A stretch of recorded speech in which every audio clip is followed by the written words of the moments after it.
बोलिए गायत्री माता की जय।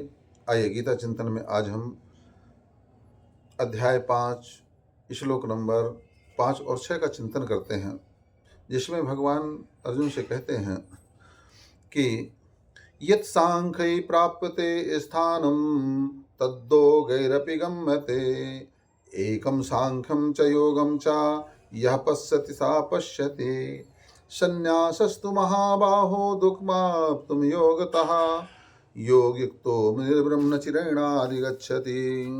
हे अर्जुन, ज्ञान योगियों के द्वारा परम धाम प्राप्त किया जाता है तो कर्म योगों के द्वारा भी प्राप्त किया जाता है।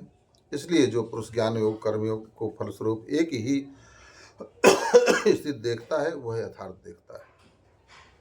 अर्थात यह बिल्कुल अंदर से निकाल दीजिए कि ज्ञान योगी ही ज्ञान जो है परमात्मा को पाएगा, परम ब्रह्म को जो है पाएगा और हम नहीं पाएंगे। नहीं, ज्ञान योगी जहाँ जाएगा वहाँ कर्म योगी भी वहीं जाएगा, वही परम धाम को प्राप्त करेगा। बल्कि संन्यासस्तु महाबाहो दुःखमाप्तुं योगतः। हे अर्जुन, कर्म योग के बिना संन्यास अर्थात मन इंद्रिय और शरीर द्वारा होने वाले संपूर्ण कर्मों में कर्तापन का त्याग प्राप्त होना बड़ा कठिन है। संन्यास तो लोग ले लेते हैं, मगर फिर भी मैं करते रहते हैं।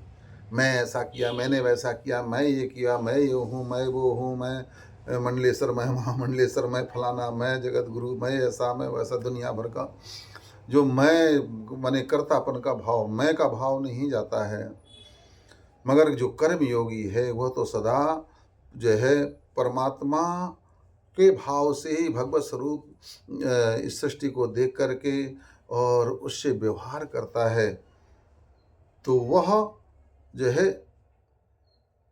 ऐसे सन्यासी से कर्मयोगी श्रेष्ठ माना गया है। तो इसलिए जब तक कर्म योग ना बनाया जाए तब तक सन्यास भी घटित नहीं होता है। तो हमें चाहिए कि सबसे पहले हम सदा यही अभ्यास करें कि सदा ध्यान रखें, चिंतन करें, मनन करें कि परमात्मा के अलावा और कुछ भी संसार में नहीं है। जो कुछ भी हो रहा है परमात्मा के ही आदेश से हो रहा है। जो कुछ भी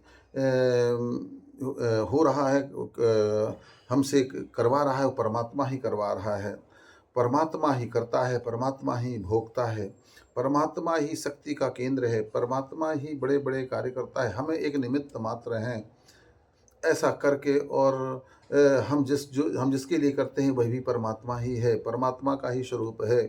परिवार में हो, समाज में हो, जब हम परमात्मा भाव से परमात्मा परमात्मा परमात्मा और फिर कर्म करते हैं तो वह कर्म परमात्मा को ही प्राप्त होता है, वह कर्म परमात्मा से ही मिलाता है। तो और संन्यास तो घटना है एक जो इसके बाद घटित होती है, मगर अगर केवल संन्यास ले लिया है और यह भाव नहीं आया है तो फिर संन्यास लेकर के भी उसका कल्याण होने वाला नहीं है।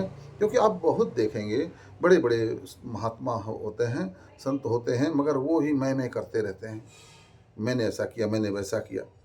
उन्हें भी पद प्रतिष्ठा की बड़ी चाह होती है। सन्यासी हो गए हैं मगर फिर भी हम फलाने सन्यासी, हम धमाके सन्यासी, हम दंडी हैं तो हम जो है मंडलेश्वर हैं तो हम महामंडलेश्वर हैं, हम तो जगत गुरु, हम तो फलाने, हम तो धमाके हैं। तो जो है उनका भी कल्याण होने वाला नहीं है। जब तक ज्ञान को प्राप्त व्यक्ति न कर ले तो वह कोई भी वेश धारण कर ले, उससे कुछ नहीं होता है। और ज्ञान को पाने के बाद में ज्ञान उसी को कहते हैं कि ज्ञान मान जहाँ एको नाही, जहाँ मान सम्मान और अभिमान सब मिट जाता है उसी का नाम ज्ञान है और वही व्यक्ति ज्ञानी है।